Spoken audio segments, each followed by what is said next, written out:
Le portrait du jour. Votre portrait du jour, Nicolas, c'est le portrait d'Amélie Oudéa-Castéra. C'est la nouvelle ministre des Sports. Elle sera auditionnée demain par les sénateurs sur ce fiasco de la finale de la Ligue des Champions au Stade de France. Oui, il y a 10 jours seulement, Amélie Oudéa-Castéra a obtenu ce poste qu'elle visait en fait depuis 5 ans. Aussitôt, elle a affiché ses objectifs très ambitieux, faire de la France une grande nation sportive et réussir les Jeux de 2024. Et puis, patatras, juste après, samedi soir, la honte, le monde entier qui assiste à la finale de la Ligue des Champions la plus mal organisée de l'histoire. Et depuis, Amélie Oudéa-Castéra est obligée d'enchaîner les réunions de crise et les conférences de presse d'explication. Ce n'était certainement pas les débuts dont elle avait rêvé, même si c'est surtout Gérald Darmanin, le ministre de l'Intérieur, qui est en première ligne. À 44 ans, ce ministère, c'est le point d'orgue d'un parcours assez exceptionnel. Oui, parcours d'une jeune fille qui avait la tête et les jambes, comme disait une émission de télé lorsqu'elle n'était pas née. Première de la classe et joueuse de tennis très prometteuse.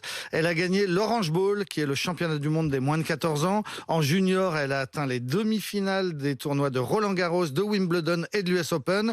À 17 ans, elle est 251e joueuse mondiale. Mais à 18 ans, elle arrête tout après une défaite en double avec Amélie Mauresmo à Roland-Garros. Elle arrête le tennis, mais elle reste un moment la petite copine de Gustavo Kuerten, le très beau Brésilien qui va gagner 3 fois Roland-Garros.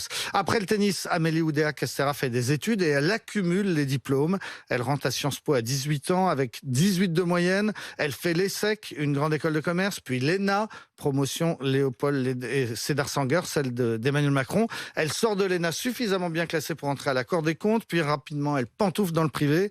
AXA, Carrefour, Société Générale. La Société Générale où elle rencontre son mari, Frédéric Oudéa, qui en deviendra rapidement le directeur général. Ensemble, ils auront 3 enfants.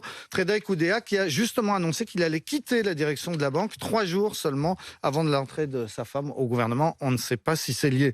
Amélie Oudéa-Castéra est aussi la nièce du journaliste Alain Duhamel qui, comme elle, adore la politique et le tennis. C'est drôle ça. C'est votre petite info en plus, ça, je sens. Voilà.